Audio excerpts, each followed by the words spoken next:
Hello, we'll let everyone get in. A few more people coming in as we get going with everything, but just want to say welcome to our expert office hours. So each week we'll have a different industry expert dive into different topics. My name is Kai. I'll be the moderator for today. Today I have the pleasure to introduce Purple Patch coach John Stevens. So John will be leading us through all of the wonderful toys and tools we use with our swim training, but also some more general aspects of pool and open water swimming. Additionally, we'll be open to questions at the end, but feel free to add them in the chat at any time during the video and we'll get to them, or we may stop at certain times that's appropriate to kind of ask questions in there. So with that, I'm going to turn it over to John to introduce himself and the topic for today a little bit more. All right, thanks, Kai. So yes, my name is John Stevens, coach of Purple Patch. I actually come from a swimming background, so it's my pleasure to be on this week and really on the swim focus that we've been talking about with the Back to Swim program and transitioning the swim bands over to swimming and now swim toys. And my past few years, I've actually been doing a lot of swim run. In swim run, we actually get to use those swim toys while we're racing. So I'm actually a huge fan of swim toys and I don't mind kind of geeking out over some of them and talking about them. So what we'll do is we'll kind of dive in here in a second. I've got a little slideshow to put up. We're going to talk a little bit about what the swim toys are, why we use them, how we use them, and then what we can do is we can transition to how can we use these as we're getting back into the pool for our return to swim. As well as maybe I've seen some questions come up, how can we use these, or should we use these doing open water swimming, as a lot of people still can't get back into the pool. They're utilizing the open water swimming. So how do we use those toys, or should we use these toys, and which ones when we are doing open water swimming? All right, so at this point, I am gonna share my screen, and I hope I don't screw it up here, and we will dive into swim toys. Okay. All right, swim toys, and there are so many, and there's a lot to get into here. Excuse me. First up, why is that not? There we go. All right, so swim toys. We use these as technique aids, okay? These are not things where you say, well, I want to swim fast today, so I'm going to put on paddles, and I'm going to put on fins, and I'm just going to go for it. So it's more on aiding your technique and helping you become a better swimmer, not necessarily putting them on just so you can swim faster or hit a faster interval. The big thing is you need to understand why you're using these toys. Don't just throw on a pair of paddles because it says to throw on a pair of paddles. Why are you using those paddles? Which paddle should you use? When you have to use the snorkel, why are we using the snorkel? So it's important for you guys as athletes to understand the why behind these toys.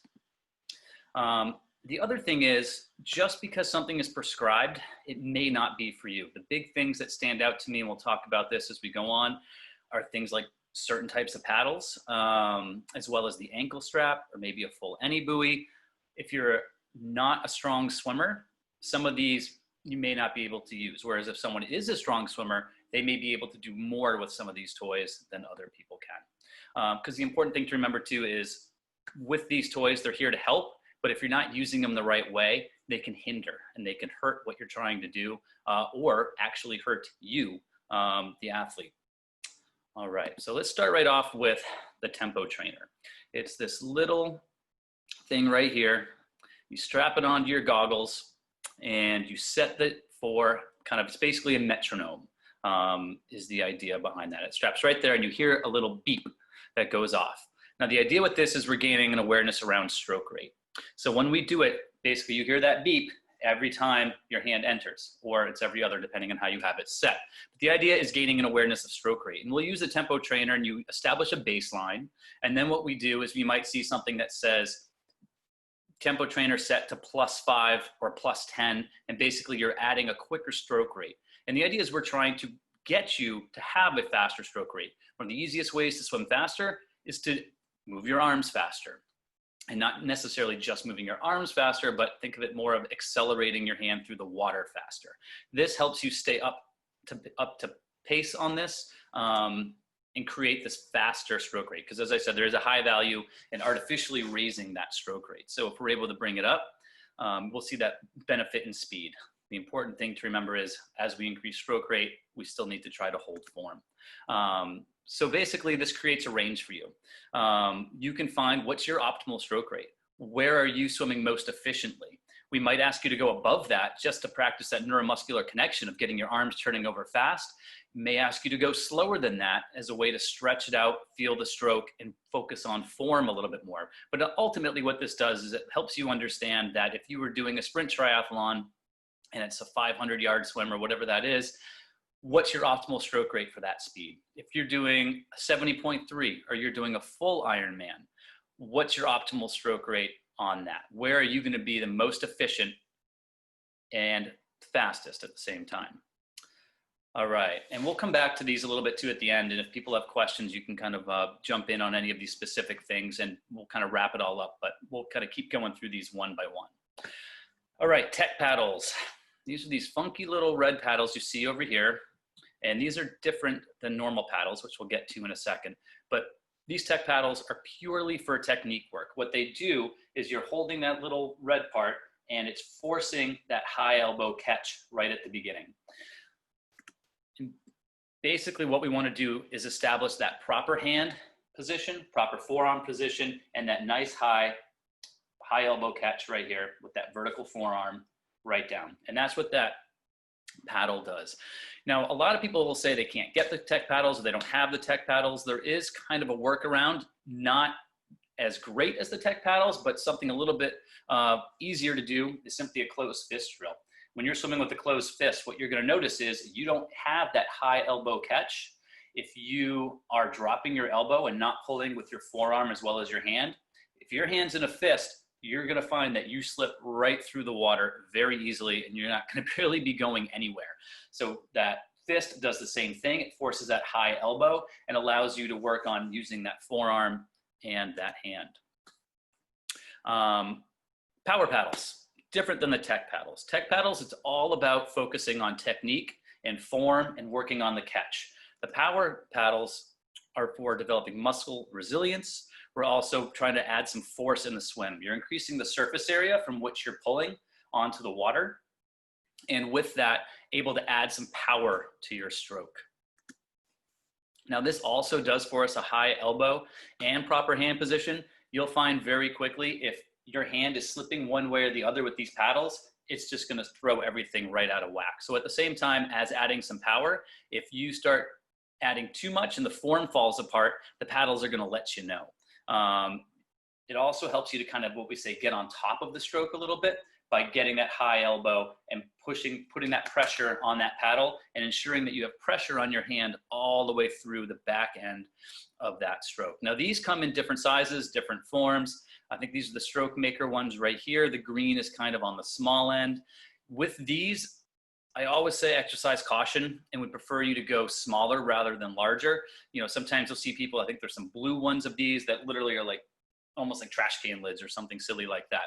A little bit too big, does tend to put a lot of strain on your shoulder and other muscles in your arms. So I would say start on the small end, particularly if you're not a strong swimmer or if you are a late to life swimmer. Start on the small end and then you can build from there.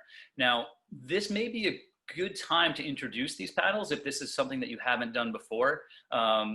If you've been staying pretty diligent on the swim band sessions, you have been really working that swim specific strength, particularly in the shoulders. This could be an opportunity where now you've built up enough strength to start integrating some of the paddle work. And I would integrate it slowly. You don't want to just go in and if it calls, you know, the first day calls for a lot of 200s with power paddles, you might want to ease into it, try it for a round and then do a round without them. One thing we can do with these power paddles is use them for specific drills. That's a little bit more on the advanced side. And I don't want to get into that too much right now. I'd rather just focus on what we're doing with the power paddles and what role they play in your training. Something you see pop up all the time, the any buoy. The any buoy is essentially, we saw a picture of it at the very beginning here, and it is essentially, let me go back right quickly here, and well, it's gonna take too long. It's two chambers, just like a pull buoy, though they have caps on the top, And what you're able to do is fill those chambers with water. Now, an empty any buoy is much like a pull buoy, where it aids in body position. And what it does, just like a pull buoy, is it's bringing those hips up. If you are someone who swims and you notice you have that sinking hip feeling a lot, this pull buoy kind of gives you that, similar to buoyancy shorts or an empty any buoy, it gives the hips a little bit of a rise. And what it does is it trains proper body position. It gets you used to swimming with nice high hips, gets you to engage that core a little bit to help hold those hips there. And then you can try to replicate that by taking an empty buoy or a pull buoy out. Now, oftentimes you'll see prescribed in a session where the any buoy will ask you, or we will ask you to fill the any buoy with just one chamber. Now, one chamber full, what that's going to do is usually that's going to be the bottom chamber. The top chamber that's closest to the surface is going to be empty. And with that, we have the empty buoy, which helps, again, keep that awareness with high hips, just enough buoyancy to kind of give that a little bit. But we also now add an element of drag by filling that bottom chamber with water. And what this does is, again, it's forcing you now to find that balance. We take away a little bit of that buoyancy that you would have with the empty buoy of holding your hips in that right position. And now we add a little bit of weight to that, and it's forcing your body to compensate and practice holding those hips up high. Now, sometimes, not often, you'll see both chambers full. Now, this is a big power development thing. Basically, when you have both those full, it's going to be dragging your hips down, and you have to fight hard to really engage that core, proper body rotation and position to get those hips up. Now, typically, you won't see a full chamber for more really just fast 25s, some fast 50s, maybe 100. Anything beyond that, it's really for fast swimming and practicing short distances, keeping those hips up nice and high. So you won't see that. That's one of those things where if you are not a great swimmer and you see the full any, and you know that if you had one chamber full and it was really dragging you down, you might want to keep practicing with that one chamber before advancing to having both chambers full. All right, the ankle strap, the ankle band. You can buy these things if you want right here. I find the easiest thing is to take an old tube, cut it, tie a knot, boom, you've got your ankle strap. Now, this is one of those ones, before I get into this too much, where it is definitely more for advanced swimmers, particularly for if you were doing anything over a 25.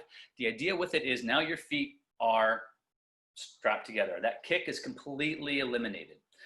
It's gone. And what that's going to do is your hips are going to sink, your feet are going to sink. This forces you to increase your turnover, find a rhythm. If you get into a nice side-by-side rhythm, you're going to find it's easier to use your core. It's easier to keep the legs up, easier to keep the hips up. But if you're moving at a nice slow stroke rate, you're not going to be going fast enough to maintain that body position. We just talked about that. So this also creates a catch, an awareness of your catch, what you're doing with the water. Are you holding the water? If you're dropping your elbow and you're only pulling with your hand and you're not engaging that stroke with the full forearm, you're not getting enough power on your stroke or enough leverage to keep you moving forward. If you're dropping that elbow, what's going to happen? If you have the strap on, you're going to notice your hand slipping through the water and you're just essentially going to sink. Now, with the band, if you haven't done much band work before, instead of simply throwing on the band, what I would do is start by using it with a pull buoy. That helps keep the hips up. The feet are still going to sink, but you can still work to find that rhythm to keep the hips up. And then you'll notice very quickly when you remove the buoy that you tend to sink. And this is one of those things where it does take some practice to get used to. I've seen really good advanced swimmers, like Matt Hurley, head of coaching, put on a ankle band and just end up like this. So it does take some practice to get used to it. There is a rhythm to it, swimming with the band, and a motion. And you have to have that side-to-side swimming motion as you're going. And if you're flat at all, you're going to notice that it sinks. Similar to the any buoy, we would usually use this for shorter, faster efforts, where we want you to really try to work on that body position. You'll occasionally see it thrown in where it could be a longer 200, 300, 400, where it's the pull buoy, it's the paddles, and it's the band. That allows you to work on this over a greater distance, but we're giving you the pull buoy, we're giving you the paddles to really help engage and get those feet up. All right. Fins. These are fins. This is flipper. So fins go on your feet. Flipper is a dolphin. That's just an old swimmer thing of mine. All right. So the idea with fins is we're increasing the power of your kick. They're pretty self-explanatory, right? Now all of a sudden we have greater surface to work with, and really, essentially, now you're moving your feet. The kick is increased and the power of that kick. This is something that really we will use a lot in body position and rotation. You'll see the fins come into play a lot, mostly with purple patch drill. With that, you can really small, tight kicks create enough propulsion to help you drive the hips, drive that rotation, and help that body position as you're going. It's also one of those where as you're kicking with the fins, you'll notice your hips come up a little bit more. And we'll often use them sometimes for some faster sprints where we really want to see what the speed gets going. But the other thing too is it helps you become more efficient with your kick. When we're kicking, we want nice tight little kicks, straight legs. We want the kick originates from your hips, not from your knees. So if you're bending your knees too much with the fins, you're not going to get a great kick out of it. What you really want to try to do is nice tight kicks, and with those fins, you'll really feel that propulsion that way. All right, one of my favorites, the snorkel. Now with the snorkel, self-explanatory, right? We're removing the element of breathing. It allows you to lock your head into that position. You don't have to worry about your form being thrown off. What we see is a lot of people when they're swimming without a snorkel, and you take that breath, what we see a lot is that hand slip out to the outside and comes in. If you have that snorkel on, we don't have to worry about that happening with your breathing. You can simply keep your head in a nice neutral position and focus on what each arm is doing. And you can even take a little peek here and there to see what's happening. So you really are focusing solely, just completely on all the elements of the stroke, from the catch to the finish, to rotation, to body position. Your head is an anchor when we're swimming. Your head should not be moving all over the place. Your head moves, your body's gonna move. So if you have a nice stable head, the body rotates around that anchor, that pivot that is your head. So we want a nice neutral position. The snorkel allows us to get that. And again, it really, by taking that element of breathing out of it, you are allowed to focus completely on your stroke and what you're doing. And we won't do this too much with hard swimming as, you know, increasing the breath rate, because we do not want to use this as a form of hypoxic training. We're not trying to limit your breathing. What we're simply trying to do is allow you to breathe in a nice neutral head position without throwing everything else out of whack. Now, one thing I will note with the snorkel is a lot of times people have a hard time doing flip turns with it. Water gets in your nose, very uncomfortable. It's kind of a tricky thing to learn. One of the things that I have found that is if you get a nose plug or a nose clip that goes right over your nose while you're using the snorkel, it makes it a little bit easier to use. All right, I am going to stop sharing here. At this point, do we have any questions? I know I went over that kind of fast and we'll come back to it a little bit. But did anybody got any questions so far? Yeah, a few came up. So one would be, is there a way for us to determine optimal stroke rate for different distances? You kind of talked about how we can use the timer to determine those things and the different distances. How would someone go about doing that? So really what it is it's practice. You're breaking it down. So what we would have you do is establish a baseline stroke rate. What's your stroke rate at a 70%, 75% endurance effort? Then what you would end up doing is basically doing 50s or doing 100s, playing with different stroke rates. There's going to be a point where your arms start going so fast. You know, the analogy I like to use is, it's from anyone in the north or in snowy, icy. It's like when you're on ice in a car and you're driving, or snow, and you slam on the gas and the tires go really, really fast. The car doesn't go really fast. The car is stuck, you spin out. So it does become a point in swimming where your stroke rate can get so high that essentially you're spinning out. You're not holding enough water. Your arms are moving faster than the water they can hold. And so what we want to do is find what's the threshold for that. What's the point where you are swimming your fastest, most efficient before your hands are slipping. And then from that, we can start to dial it back and see, okay, let's say for, a sprint triathlon, you want to hold a pace of 110 per 100 yards. At what stroke rate is it easiest for you to hold that 110? and you kind of just play with it and dial it in. Now, let's say it's 70.3, you want to hold 116 for 100 yards. Doing 100s, holding 116, what's the stroke rate where that's the easiest, where you are able to do that with the least amount of effort? So it's a trial and error type of thing. And you might want to do it on multiple days. As you know, every time you get in the pool, you feel a little bit different. Some days you feel great, some days you don't. So it's playing around with that stroke rate and that efficiency and seeing where are you being most efficient? Where are you using the least amount of energy to go the speed that you would like to go? Excellent. So going to paddles, there's some advice people have had that it's better just to have the finger strapped in and not the whole wrist and fingers. Is there any reason for that advice for people? Yeah, so I actually am a proponent of using just the finger strap and not the wrist. And the reasoning is basically you're creating a more awareness of what you're doing and holding the water.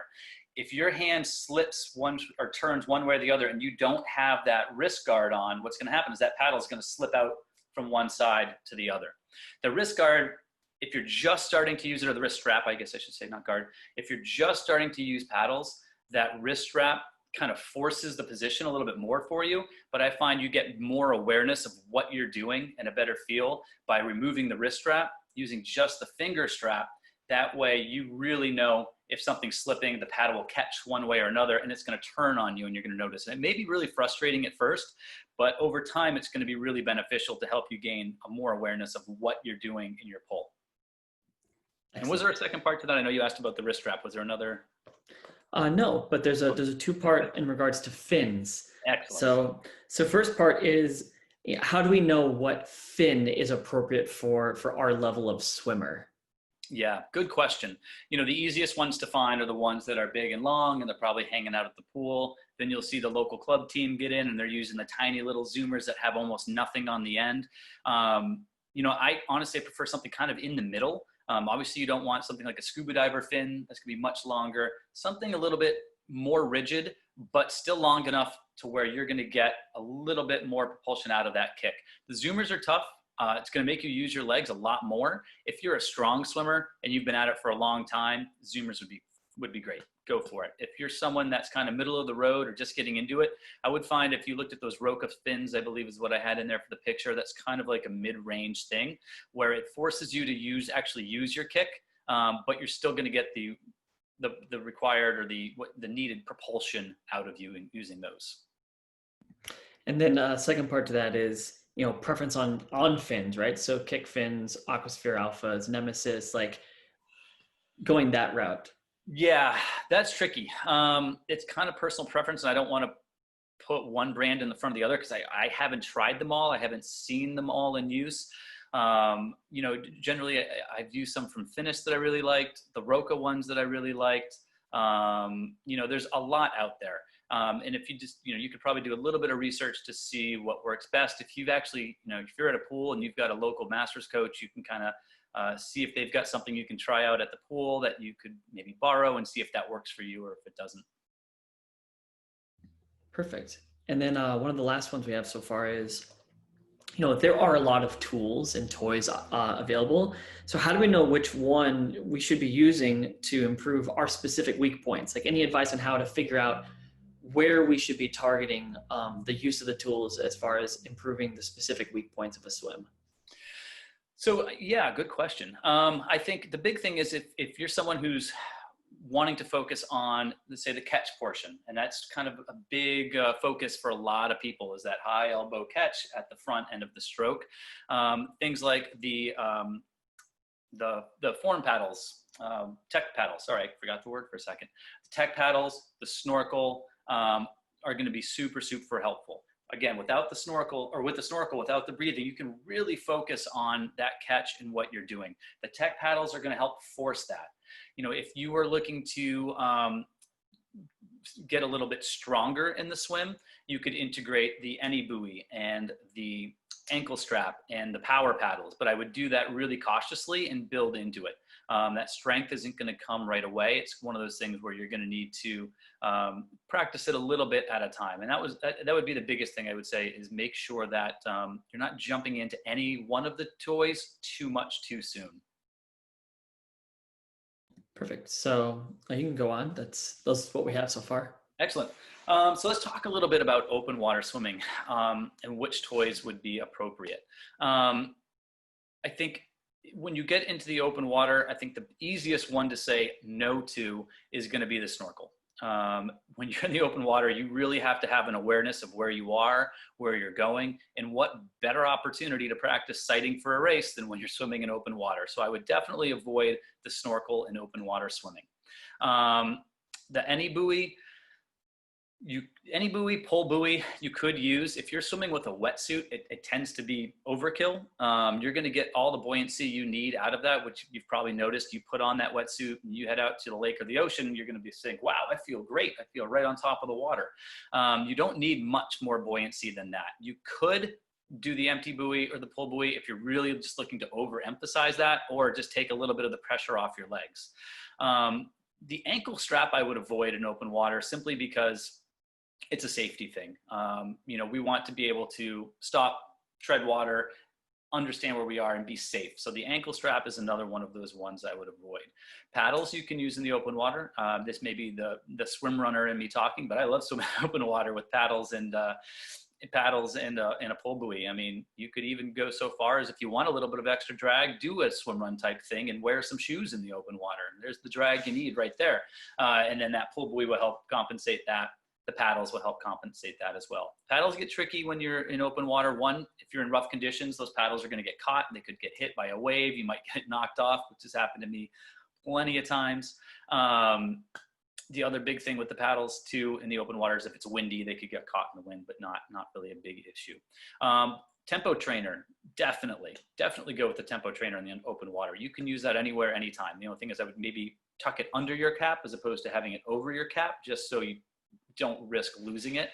And fins, sure, go with the fins in the open water as well. And it's one of those where you kind of have to adapt. You obviously have to have the right setup. Maybe you're going off the beach and you've kind of got a loop you can do, or an out and back, and that way you can wear something out, set it up on the beach and head back out again. But I think those are all ways, you can integrate them into open water. So some will work well, some will work not so well.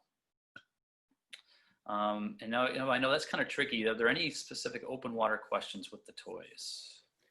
Well, a little bit of one, but what about racing with a tempo trainer? I don't think you're allowed to. I'd have to check that. Someone else may have something more specific to say on that. I believe that you are not allowed to race with the tempo trainer, but I could be wrong on that. So that's my first thought. So, aside from that, I think for me, it's more a sense of, I want to be able to feel that and know what I'm doing, instead of having it forced artificially. And again, you could have it set for something for a certain day, or a certain tempo, and then you get out there and it's a super choppy or super windy day. Your tempo is not going to be the same on a really choppy day as it's going to be on a calm, smooth, kind of glass type day. So it's hard to know exactly where your tempo is going to be on that given day. And that's one of those things, that's a great reason to use it for some open water practice. What's going to be more efficient for you in choppy water? What kind of stroke rate is going to be more efficient for you if it's smooth like glass? And you got to remember too, it's going to get thrown off if you're around a pack of people and you've got to do a half stroke here and there, and then you got to settle back into it. Sometimes it's easier just to really have the feel and know where your tempo should be than worrying about trying to force yourself onto that tempo in a race where, things could change on the day. Got it. That makes sense. No more so far. Okay, excellent. Well, let me talk a little bit more. I mentioned it quickly on the power paddles. And actually, if you guys give me 3 seconds, I'm going to go grab my power paddle so I can show you exactly what I'm talking about.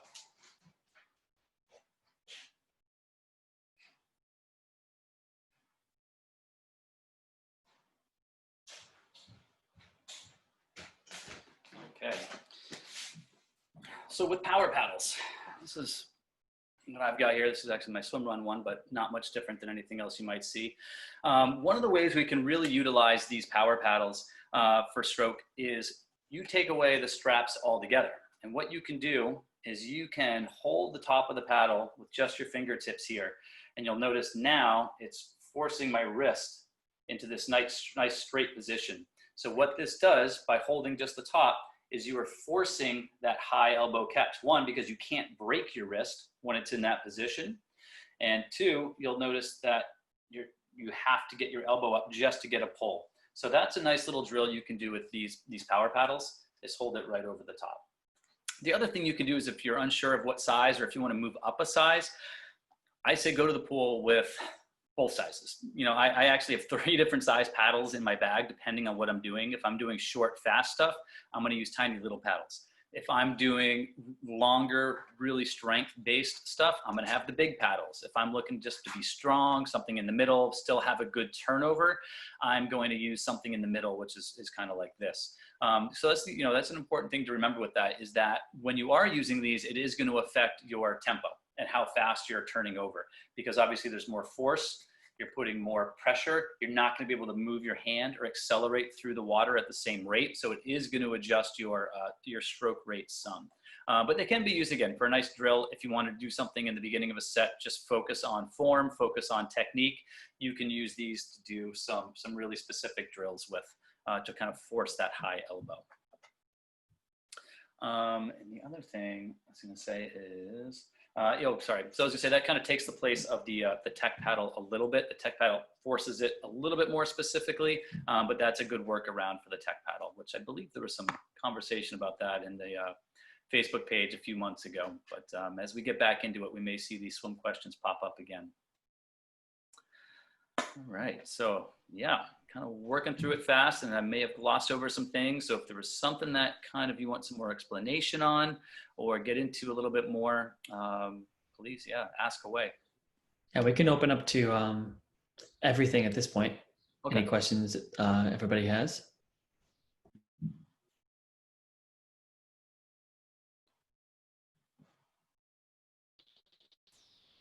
Hi, Coach John. I have a question.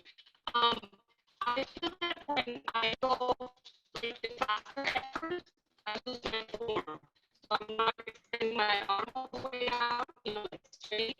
So should I back it off, or I have the form, or I go slow, or what do you recommend? So you're breaking up a little bit there. Kai, were you able to catch any of that? Sorry. Yeah, you could type it in. Yeah.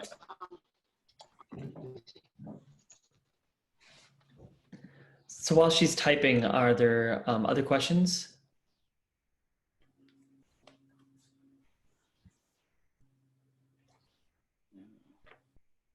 I'm actually interested that you're able to use paddles during a race. That's an interesting concept. Yeah, swim run is unique in its own right, for sure, with paddles and pull buoys and shoes and all the other fun stuff. Can I Go ahead, Erica. Yeah. So my COVID-19 came in the form of pounds. My wetsuit is really, really tight. Are there any tricks to, are there any tricks to making it fit a little bit better? So just for the short term, I don't really want to go out and buy another one, but is there like a safe stretching technique that I could make it a little bit more comfortable, or is there a way to make it just easier to wear for I'm right now only swimming 20 minutes, but yeah, unfortunately, no, you can't really alter the wetsuit too much, because once it's there, and they do give a little. It may be one of those, and you might notice that too. That, I mean, once you're in the water and they're wet, you can kind of stretch a little bit, and it will give a little bit more, and it may kind of move around a little and fit a little bit better.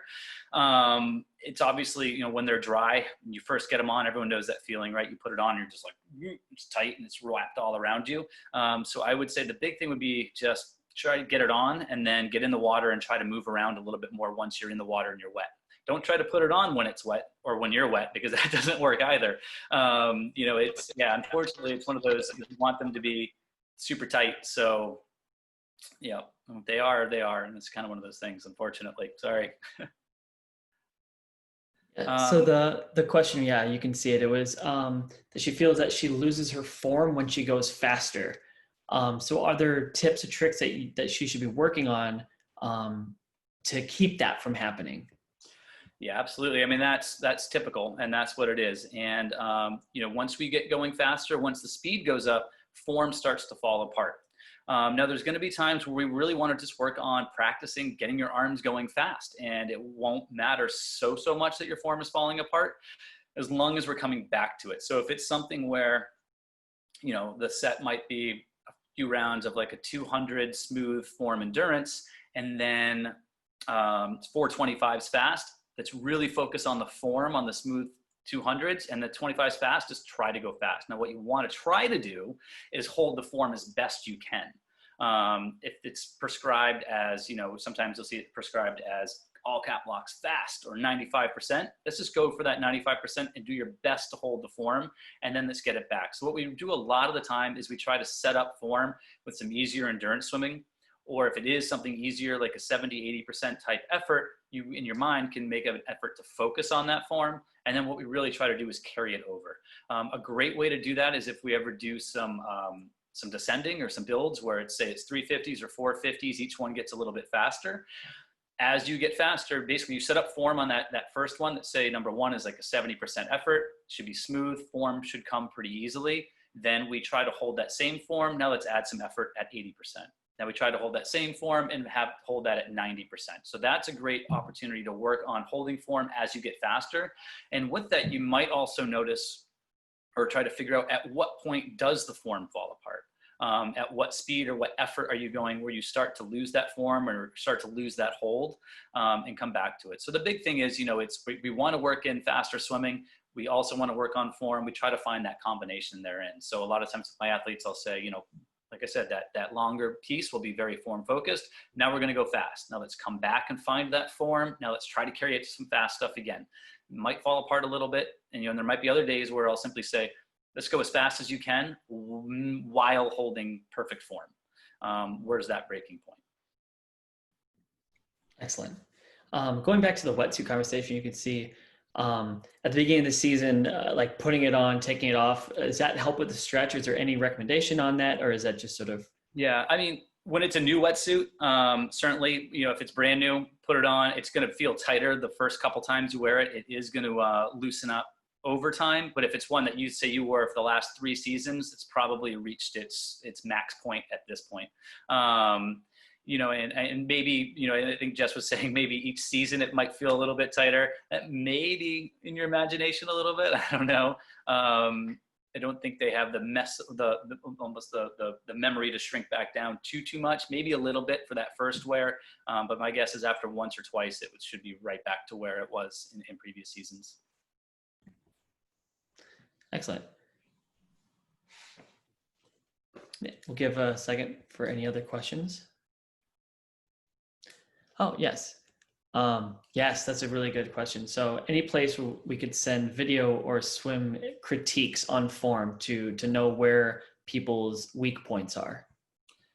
I think the easiest thing at this point with what we have within Purple Patch would be a coach consult, where you could book some time and send that ahead of time to the coach and give, if it's me or whoever, I would love to do. I love doing stroke technique stuff on video. And, if I had the video enough time ahead of time to watch it and come up with some notes, it's something where we could really spend a good hour chatting about how to fix what needs to be fixed or focus on certain things.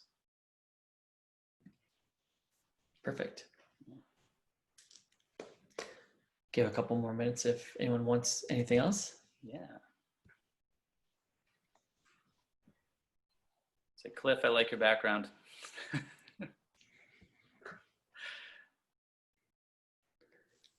This is actually the pool that I work at. I'm the aquatics manager at BU. Oh, nice. I was there for the conference, which is escaping me right now, last year. And I got in, I one of the best swims I had last spring, I did in the morning before. Race Mania? Yes, yeah, Race Mania, that's what it was. The morning before Race Mania, I got in, had a great workout there. So I love that. It was a great pool. Cool, good, thank you. So if we wanted to send a video into you, John, I assume the best way would be through letting us know that we wanted to book a consult, going in through the support, like sending it in via support saying, hey, I want to book a consult for swim technique. And then we could therefore get you set up with the coach and send the video in. I would say would be the best way to do that is to first say that we want to book the consult ahead of time, then get the video sent in to the coach, probably straight to their email. Yep, I think so. All right. Perfect. Yeah, and I guess I would say too that if anyone does have any more specific questions later on about the toys, or if you go back and you look at something and you can't remember what I said, you know, you can try to tag me on the Facebook group, or, you know, get my email and send me an email about it. That's fine. And if I see it pop up on the Facebook page, I'll be sure to try to get an answer on that as well. Yes, definitely. And as always, this video will be posted, so you can go into the Education Hub and find this. You can rewatch any of the things from the beginning, specifically on all of the swim toys and techniques and why we should use them. But that'll do it for today's Expert Office Hours. So I want to thank you, John, for your time, the great information. Thank you, everyone, for attending and the good questions. So like we said, if you have more questions for John, you can book a consultation with him at any time through the Purple Path website or from the Education Hub.